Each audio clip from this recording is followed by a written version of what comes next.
बिस्मिल्लाहिर्रहमानिर्रहीम, अस्सलाम वालेकुम नाज़रीन। स्पेशल रिपोर्ट का आज का शुमारा लेकर मैं आपका मेज़बान आपकी खदमत में हाज़िर। नाज़रीन, स्पेशल रिपोर्ट में सबसे पहले बात करेंगे कि बड़ी खबर आ रही है जनूबी कश्मीर के शुपियान इलाके से। शुपियान के जंगलात में एनकाउंटर शुरू हो चुका है और बताया जा रहा है कि 5 से लेकर 7 मिलिटेंट जो है वो अंदर जंगल में फंसे पड़े हैं और उस पूरे जंगल एरिया का फौज, पुलिस, सीआरपीएफ ने मुहासरा किया और मुहासरे के बाद ही वहाँ पे गोलियों की आवाज़ सुनाई दी है। उसके बाद ही ऑफिशियली तौर ये अनाउंस किया गया कि वहाँ पे एनकाउंटर शुरू हो चुका है। अभी क्या सूरत हाल वहाँ पे है, आप सुनिए हमारे साथी इरशाद अहमद क्या कह रहे हैं इस एनकाउंटर के हवाले से जो शुपियान के जंगलात में शुरू हो चुका है। 62 RR को एक मुसद्दिक इत्तला मिली कि चोर की गली में कुछ मिलिटेंट छुपे हैं। अगर इस एरिया की हम बात करें, बिल्कुल ये एरिया जो है फॉरेस्ट एरिया है, जंगल है। ये इसमें ये बताया जा रहा है कि इस एरिया में 5 मिलिटेंट छुपे हैं। फिलहाल इस एरिया को जो है पुलिस सिक्योरिटी फोर्सेस ने सील किया है ताकि जो अंदर बैठे मिलिटेंट वो भाग ना जाए। मैं इस वक्त जो स्पॉट पे खड़ा हूँ, मैं आपको दिखाना चाहता हूँ कि यहाँ पे जो ये एरिया बताया जा रहा है, यहाँ पे जो ये फायरिंग हो रही है, ये यही बताया जा रहा है कि इस एरिया में भी 5 से 6 मिलिटेंट छुपे हो सकते हैं। फिलहाल अगर हम बात करें इस इनकाउंटर के हवाले से, ये इनकाउंटर जो है कब तक चलेगा ये आने वाले वक्त ही बताएगा। शाहिद शाद, गुलिस्तान न्यूज़, शोपियां। नाज़रीन, आप स्पेशल रिपोर्ट देख रहे हैं। बात करेंगे महकमा बागवानी के हवाले से। काफ़ी वक्त से ये जो इंडस्ट्री है, ये जो सन्नत है, ये मुतासर हुई है। यहाँ के जो लोग इस कारोबार के साथ मुंसलिक हैं, फ्रूट गोवर हैं, उनको काफ़ी ज़्यादा नुकसान हो रहा है और सरकार ने अब नई नई टेक्निक्स सामने लाई है। इस पर सरकार काम कर रही है और कोशिशें भी सरकार कर रही है।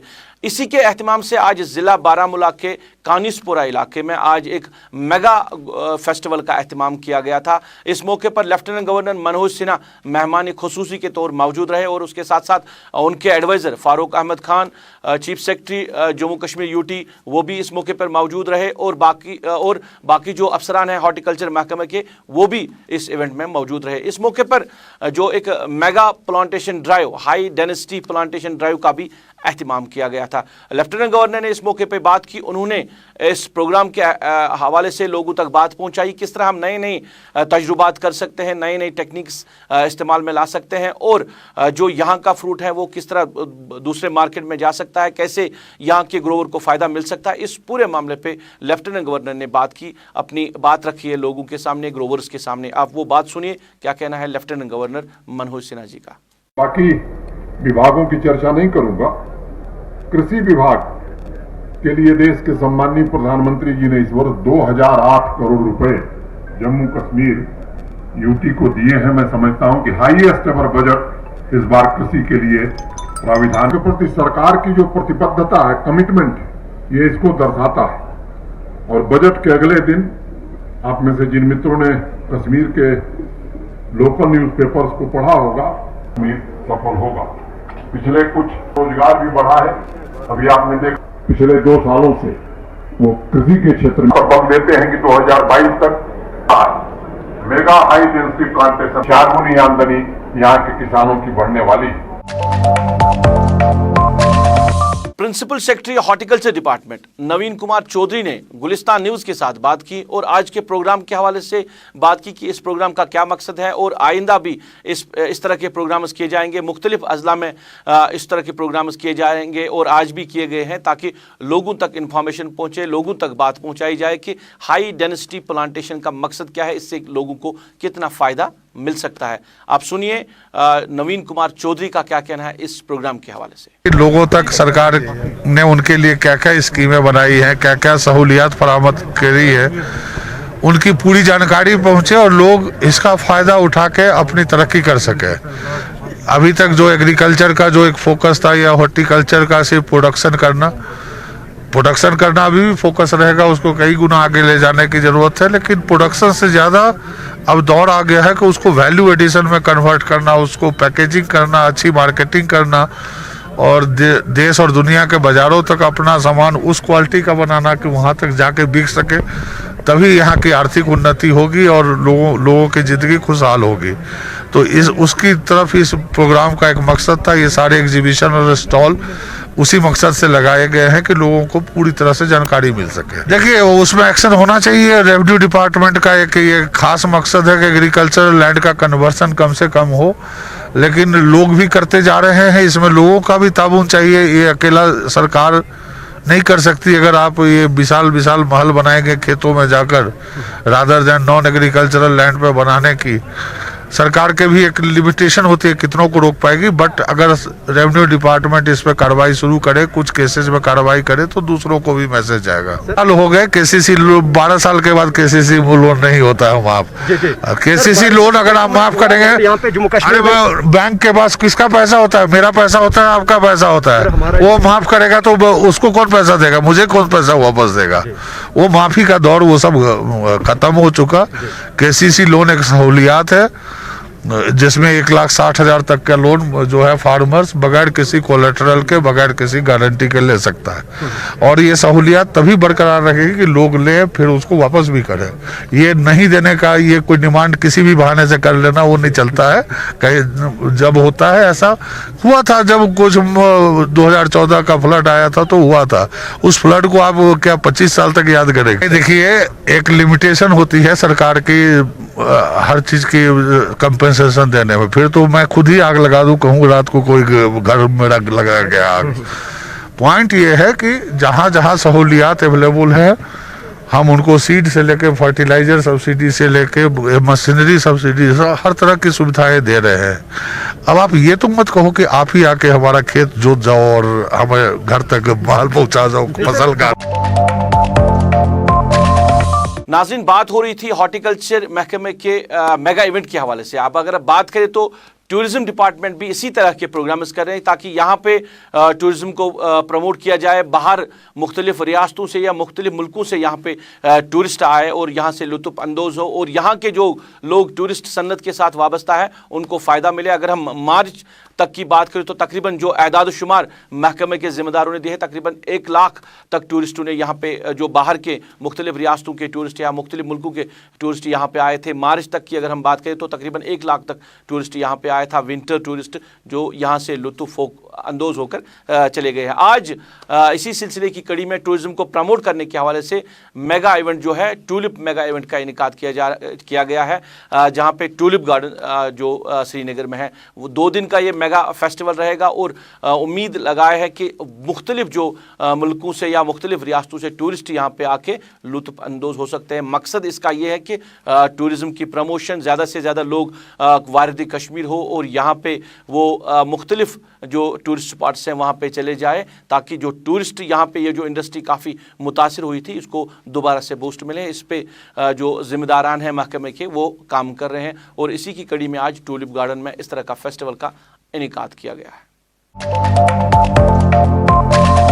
नाज़रीन, आप स्पेशल रिपोर्ट देख रहे हैं। स्पेशल रिपोर्ट में बात करेंगे वादी कश्मीर के मशहूर शायर फाजिल कश्मीरी की याद में आज गुलनार मैगज़ीन का रस्मी इफ्तिदा किया गया है। श्रीनगर के प्रेस क्लब में एक फंक्शन बुलाई गई थी जिसमें मुख्तलिफ लोगों ने शमूलियत की जो अदब के साथ वाबस्ता है और मुख्तलिफ शुरा हजरात भी इस प्रोग्राम में रहे जिन्होंने शमूलियत इख्तियार की। इस मौके पर अब्दुल अहद फरहाद या वैशी सईद या बाकी जो अदीब हैं उन्होंने इस प्रोग्राम में शमूलियत की और इस मैगज़ीन का आज रस्म इफ्तिदा किया गया है। इस मौके पर मैगज़ीन के चीफ़ एडिटर सईद ज़ीशान फाजिल ने इस मैगज़ीन के हवाले से बात की, आज के प्रोग्राम के हवाले से बात की।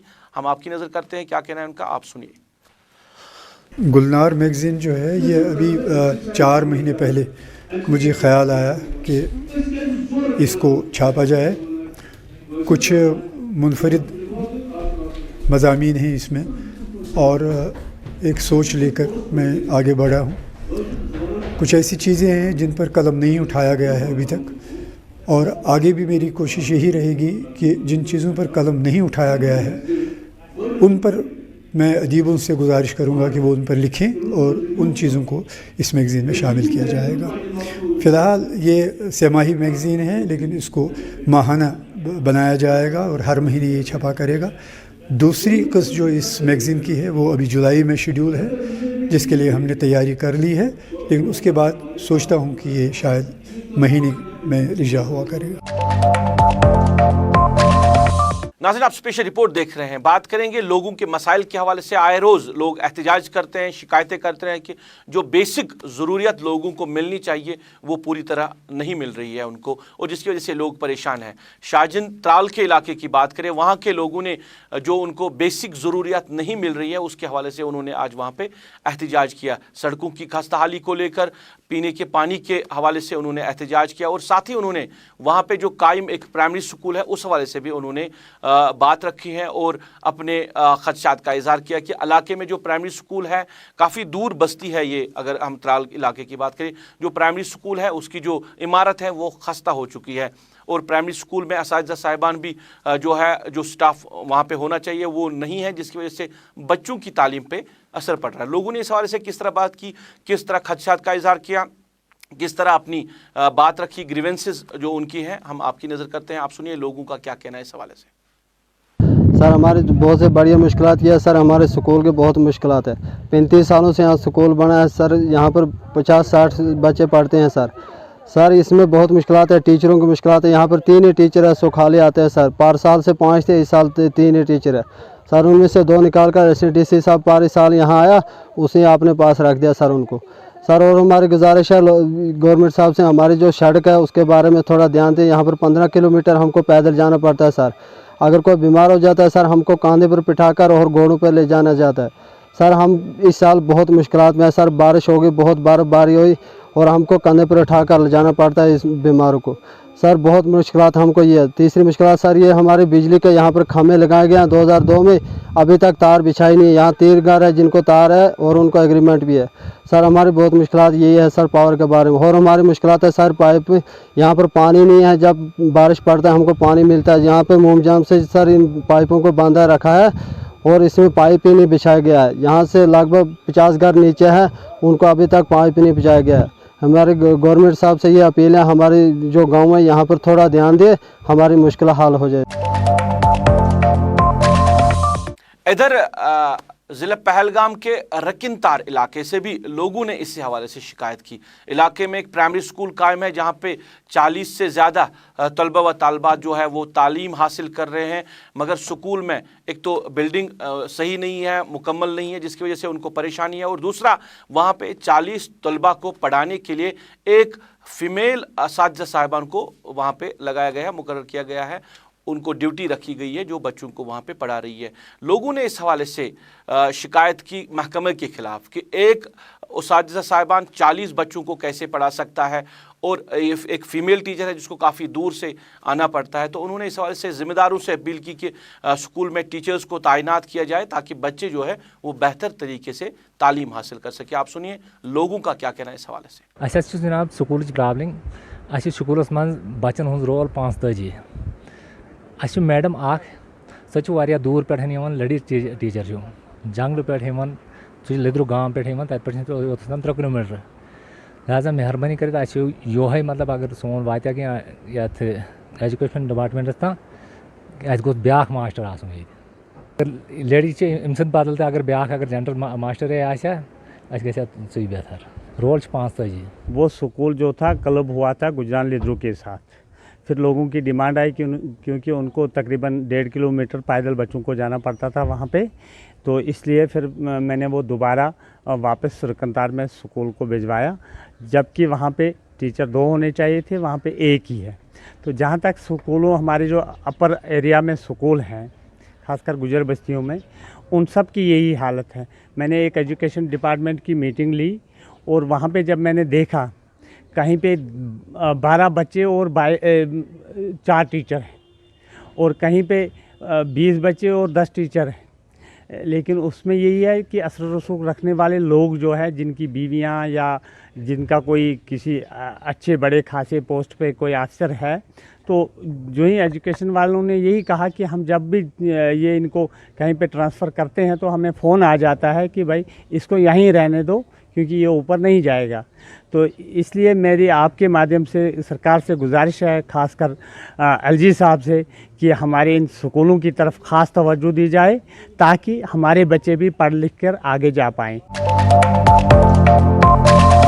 नाज़रीन, आप स्पेशल रिपोर्ट देख रहे हैं। सड़कों की खस्ताहाली को लेकर अगर हम बात करें तो आए रोज शिकायतें आती रहती है और लोग जो है वो मुख्तलिफ इलाकों से एहतजाज भी करते हैं। सरकार ने, अगर हम पिछले साल की बात करें तो कहा जा रहा था कि यहाँ पे सड़कों को बेहतर किया जाएगा, मैग्डमाइजेशन उन पे की जाएगी और तकरीबन 80% के करीब सड़कों को मुकम्मल करने की बात भी कही गई थी, मगर नहीं हो पाया क्योंकि लेट मैग्डमाइजेशन प्रोसेस को स्टार्ट किया गया था। फिर नवंबर के महीने तक भी रखा गया है, जिसकी वजह से जहां कहीं भी सड़कों पे मैग्डमाइज किया गया था वो सड़कें फिर से खस्ता हो चुकी है और लोगों ने इल्ज़ाम लगाए। अगर हम बात करें तो आए रोज़ मुख्तलिफ इलाकों से, चाहे श्रीनगर की बात करें, मुख्तलिफ अजला की बात करें, लोग इस हवाले से एहतजाज करते रहते हैं। तापरन पटन इलाके की अगर हम बात करें, वहाँ सड़कों की खस्ताहाली को लेकर लोग जो है वो काफ़ी परेशान हैं। उन्होंने आज एहतजाज भी किया, महकमे के सामने अपनी बात भी रखी। कई सालों से लोगों की डिमांड रही है कि सड़कों को ठीक किया जाए, नहीं हो पा रहा है। अगर जो बैक टू विलेज प्रोग्राम्स भी हुए, back to village first second मुख्तलिफ प्रोग्राम्स हुए, काफ़ी पैसा इन प्रोग्रामों के तहत खर्च भी किया गया है और लोगों को कहा गया कि जो ग्रीवेंस है उनको रिडर्सल किया जाएगा। ऑन स्पॉट लोगों की ग्रीवेंसेस सुनी गई है, फिर उन पर काम करने की बात भी कही गई थी, मगर प्रोग्राम्स ख़त्म भी हो चुके हैं, कोई काम नहीं हुआ है। ये लोग इल्ज़ाम लगा रहे हैं कि बैक टू विलेज प्रोग्राम्स में जो भी बात सामने रखी गई थी उन पे कोई कार्रवाई नहीं हुई, उन पे महकमे ने या सरकार ने कोई काम आगे नहीं बढ़ाया। तापरन के लोगों के किस तरह के हालात है सड़कों के हवाले से, हम आपकी नज़र करते हैं। अस गई 5-8 वरी बसान ये बिल्कुल शहरस मज बसान, अस मतलब रोडस मतलब कसा वातान ये मतलब इवनी कह ये तो पता कर ये बच्चे गसान स्कूल तक कर मास्टर तम बेज दपान दोहे यार ये क्या दलील गसान ये क्या मतलब रब लारा अगर वनुक तान नरेगा तहत काम थावन या ये पंचायत तथ मज वन थो तम हवाल कहें रब डुबेमुत ये पत्म 5-8 वरी अपील करान ये मतलब ये बच्चन सान खतर करू ये ती वन तुज वत दर्ज पे पे क्या गा बह दपान गरा ये आम ये लेबर ज्यादा ये हु कथा कम ग मगर ये किन मतलब वो वह मुश्किल पे क्या सामना कर। ओतर गुजर हाल हमसाय पे मतलब बत नुन बत हेत द्राय सो डैमेज युथ ना हाथ अगर ये ग ग्राम सभा ग या पंचायत मज कह प्रोग्राम ग तुम दर्ज थान सर अ तौर पंचायत अक कत वन यकूर नीरू तुम रबस सवाल नान अस कुछ खुदायस बगैर वनकन बोड़ बार मतलब सर मीडिया तवे उन तो योर सन यह कत यह वातो तो मेहरबानी कर ब्रोट। नाज़रीन, आप स्पेशल रिपोर्ट देख रहे हैं। बात जरा कोविड-19 के हवाले से करें और अगर कल के दिन के हवाले से बात करें तो 5 से इससे ज़्यादा मस्बत केस, पॉजिटिव केस कल के दिन के हवाले से जम्मू कश्मीर में देखने को मिले और 5 लोगों की मौत भी वाक़ा हुई है। और कोविड-19 की लहर, जो दूसरी लहर है, वो काफ़ी तेज़ी से बढ़ रही है। अंदेशा दिया है एक्सपर्ट्स ने, डॉक्टर्स ने, जो काफ़ी ज़्यादा लोग जो है वो इन्वॉल्व इसमें हो सकते हैं। अगर लोग एहतियात नहीं करेंगे तो तादाद जो है वो काफ़ी ज़्यादा बढ़ रही है। स्कूलों के हवाले से अगर बात करें तो स्कूलों में ज़्यादातर बच्चे जो है वो अब कोविड पॉजिटिव के शिकार हो रहे हैं और तकरीबन 21 जो तुलाब के साथ साथ एक टीचर साहिबान जो है वो भी कोविड पॉजिटिव के शिकार हुए हैं। अब जो बारामूला में यूनिवर्सिटी कैंपस है उसके साथ साथ 6 जो स्कूल्स हैं उनको अब फिलहाल बंद रखा गया है। और कोविड-19 के हवाले से ही बात करें तो सरकार ने फैसला लिया है कि अब स्कूलों को आगे चलाना है, कंटिन्यू करना है या नहीं करना है। अब ऑफलाइन क्लासेस या ऑनलाइन क्लासेस देनी होगी। इस हवाले से अब सरकार ने फैसला किया कि जो मुतल्लका ज़िले के हेड होंगे यानी डिप्टी कमिश्नर्स होंगे वो अब फैसला लेंगे बच्चों के हवाले से कि क्या कोविड-19 की वजह से अब ऑफलाइन या ऑनलाइन क्लासेस रखी जाएगी, क्योंकि अब सिचुएशन के हिसाब से ही अब इस मामले को आगे बढ़ाया जाएगा। चलिए, बात कोविड-19 के हवाले से हो रही है कि मुस्बत केसों की तादाद बढ़ रही है। हमारे सीनियर साथी सनम एजाज बराह रास्त हमारे साथ जुड़े हैं, इनसे बात करेंगे कोविड-19 के हवाले से और जो सिचुएशन बनी हुई, क्या लॉकडाउन की तरफ सिचुएशन जा रही है, क्योंकि स्कूलों के हवाले से मामला जो है वो काफ़ी अब गर्म हो चुका है। सनम, बात करने के लिए बहुत बहुत शुक्रिया। ज़रा कल के दिन के हवाले से अगर हम बात करें तो 500 से ज़्यादा पॉजिटिव केस हमारे सामने आए, 5 अमवातें भी हुई है जिसमें 90 जो है वो ट्रैवलर्स थे जो पॉजिटिव पाए गए हैं। स्कूली बच्चों की तादाद भी अच्छी खासी है, 21 स्कूली बच्चे हैं, असातिज़ा साहिबान भी पॉजिटिव आए हैं। तो लहर जो है वो काफी ज्यादा बढ़ रही है। एक्सपर्ट्स की क्या राय है, जो डॉक्टर्स है वो क्या कह रहे हैं इस दूसरी लहर के हवाले से? देखिए बिल्कुल रऊफ, मैं सुबह से सोशल मीडिया से लेके वेबसाइट्स पे और जितनी भी रिपोर्ट्स आ रही है उसको तो आपको बताऊं, इंडियन इंस्टीट्यूट ऑफ कानपुर की एक रिपोर्ट आज ही सुबह आई है और इस कानपुर की इंडियन इंस्टीट्यूट ऑफ कानपुर की इस रिपोर्ट में साफ तौर पे बताया गया है कि अप्रैल के वस्त के महीने से ये पीक पे दोबारा चला जाएगा और बिल्कुल साल 2020 में जो सिचुएशन थी अप्रैल में, मार्च अप्रैल में, वही सिचुएशन आ जाएगी और ये लगभग उनके बकौल एक हफ्ते तक रहेगी। और इस वक्त अगर हम उस रिपोर्ट को या उस कंटेक्स्ट को ना देखें तो कश्मीर में हम देखें तो इस वक्त ग्राउंड से जो इनपुट्स आ रहे हैं, जो क्योंकि हम डेस्क पे रहते हैं, कॉल्स आती रहती हैं, लोगों से इंटरेक्ट होता है, ऑफिशियल्स होता रहता है, तो उस इंटरेक्शन उन कॉल्स के दौरान हमें यही अब लग रहा है कि बिल्कुल मार्च 2020 की जो सिचुएशन थी, जब सरकार से लेके कहें तो एडमिनिस्ट्रेशन और बाकी जितने भी इदारे थे लगभग इस कोविड के सामने सरेंडर कर चुके थे, दोबारा वही सिचुएशन बनती जा रही है। और अगर फिर हम कश्मीर की बात करें तो तब सरकार से लेके हम हर आदमी ने, क्योंकि नया नया था तो इसका खौफ था, डर था, तो इसके खिलाफ एक लड़ाई शुरू कर रखी थी। लेकिन आज की डेट में अगर कहें तो शुतुरमुर्ग का सर छुपाने वाली कहानी है, यानी शुतुरमुर्ग झाड़ियों में अपना सर तो देता है लेकिन बॉडी पूरी सारी जो होती है वो दूर से नजर आती है, तो वही कश्मीरी का हाल इस वक्त है। कोविड के खिलाफ लड़ती हुई एक बड़ी तादाद सर तो अपना छुपा रही है लेकिन ओवरऑल जो एटमॉस्फेयर है वो इसके खिलाफ नहीं है। और इसमें सरकार को सबसे पहले हम जिम्मेदार ठहराएंगे जिन्होंने टूरिज्म के नाम पे यहाँ को ये सिचुएशन पैदा किया है, क्योंकि कश्मीर में ना तो स्टेन वायरस था ना अभी है, जिसकी तस्दीक नहीं हो सकी अभी तक, ना अभी है, और ना ही जो सिचुएशन नवंबर दिसंबर के बाद बनी थी उसमें लगता था कि कश्मीर का एटमॉस्फेयर ठंडा एटमॉस्फेयर है तो नवंबर दिसंबर में ये बड़ा अटैक करेगा, लेकिन वो नहीं हुआ। और उसके बाद जब हालात ठीक हुए, लगभग ये खत्म हो चुका था, नेग्लिजिबल केसेस आ रहे थे, लेकिन अचानक जो यहाँ पे टूरिज्म से लेके फेस्टिवल्स और फोक के लेके दूसरे तरह के जो बांड जश्न किए गए, उस दौरान यहाँ पे फिजिकल डिस्टेंसिंग बाकी चीज गैदरिंग्स हुई और फिर उस गैदरिंग और सबके बीच में एक आम आदमी को जान बचाना मुश्किल हो गया। और इस वक्त किस तरह आपने भी खुद बताया, कल 500 से ज्यादा केसेस आई हैं, आधे दर्जन के करीब अमवात हुई है,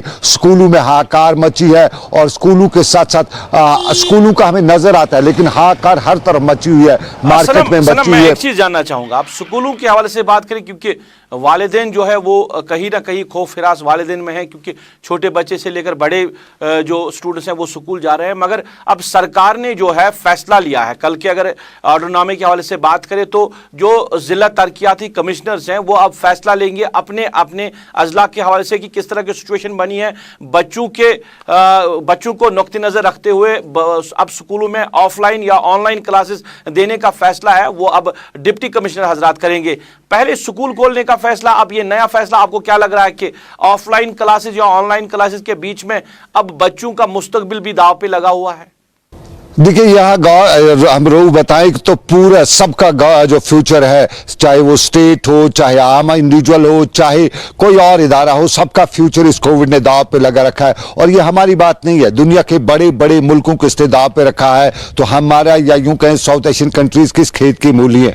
इसमें इंपॉर्टेंट एक चीज हम अपने व्यूवर्स को बताते चलें, जो पिछले साल के आदाद शुमार हैं, जो अब तक वायरस का नेचर देखा गया है, कोविड के वायरस का अब तक का नेचर वो वर्ल्ड वाइड देखा गया, उसमें बच्चों पे इसका अटैक बहुत कम होता है। बच्चे तो हो जाते हैं लेकिन उनकी मोबिलिटी लेके मोर्टालिटी रेट जो है बहुत स्ट्रांग रहती है, वो इसके खिलाफ लड़ सकते हैं। इसलिए बच्चों को ज्यादा कोई बड़ा खतरा नहीं है। एहतियात फिर भी जरूरी है, फिजिकल डिस्टेंसिंग लेके दूसरी डिस्टेंसेस जो है, जितनी भी एसओपीज है उनका ख्याल रख। लेकिन बच्चे वालिदैन जो बच्चों के हवाले से हुआ मचाते हैं, उसमें जरूर है कि बच्चों पे अभी तक की हिस्ट्री है या अभी तक का पास रिकॉर्ड है बहुत ज्यादा बच्चों के हवाले से नहीं है। ये ओवर एज ग्रुप और खुद कहीं कहीं नौजवानों को ही भी हुआ है, लेकिन खास तौर पे उनकी जिनकी इम्यूनिटी जो है वो कमजोर थी।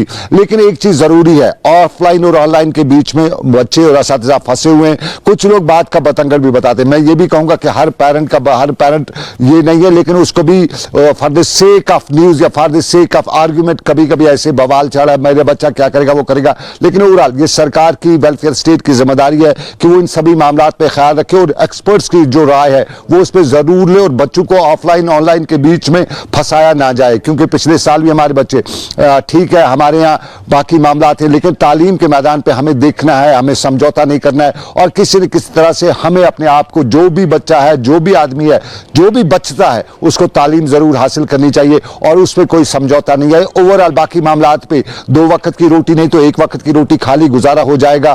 15 दिन भूखे रहे तो मरेगा नहीं, लेकिन 15 दिन, लेकिन अगर तालीम का एक दिन जाया हुआ तो हमारा फ्यूचर, हमारा मुस्तकबिल जो है वो खराब हो जाएगा। तो इसलिए ये सरकार ने अब डीसीज पे जिम्मेदारी रखी है, वो अपने अपने इलाकों में देखें और ये नहीं है कि सभी स्कूल्स को बंद किया जाना चाहिए। जहां जहां उन्हें लगता है कि हॉट जोन्स हैं, रेड जोन्स हैं, वहां वहां अगर स्कूलों में एहतियात बरती जाए, लेकिन एहतियात में सबसे जिम्मेदारी टीचर्स की आती है कि वो टीचर किस तरह से फिजिकल डिस्टेंसिंग, सोशल डिस्टेंसिंग, जितनी भी डिस्टेंसिंग है उसका बच्चों से जो है SOPs का ख्याल करवाती है। कहीं कहीं बच्चों पे हाथ भी उन्हें अगर चलाना पड़े इन हालात में, क्योंकि हाथ चलाना कानूनी तौर पर जुर्म है बच्चे पे, लेकिन इन हालात में बच्चे मानते नहीं है, वो शरारती होते हैं, तो कहीं कहीं वो बच्चों को समझा भी सकते हैं और समझाने के साथ साथ कहीं कहीं अगर फोर्स भी करना पड़े तो चले सनम, बच्चों को समझाना जरूरी है क्योंकि टीचर्स की जिम्मेदारी है। सनम, बात करने के लिए बहुत बहुत शुक्रिया। हमारे सीनियर साथी सनम एजाज बात कर रहे थे कोविड-19 के हवाले से, क्योंकि मामला जो है अब काफ़ी संगीन होता हुआ दिखाई दे रहा है, क्योंकि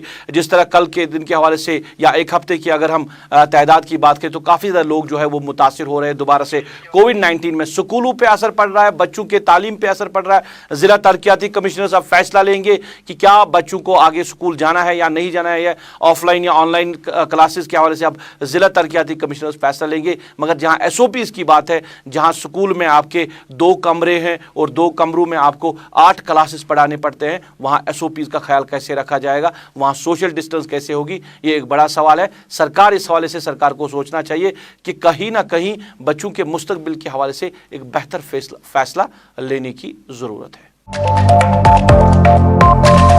चलिए नाज़रीन, ये था आज का स्पेशल रिपोर्ट। आज के स्पेशल रिपोर्ट में बस इतना ही। मुझे मेरी पूरी टीम के साथ, मेरे कैमरा पर्सन आबिद कादिर, मेरे ऑनलाइन एडिटर खालिद मुश्ताक के साथ इस वादे के साथ दीजिए इजाज़त। आप अपना ख्याल रखेंगे, हमें दुआओं में याद रखेंगे।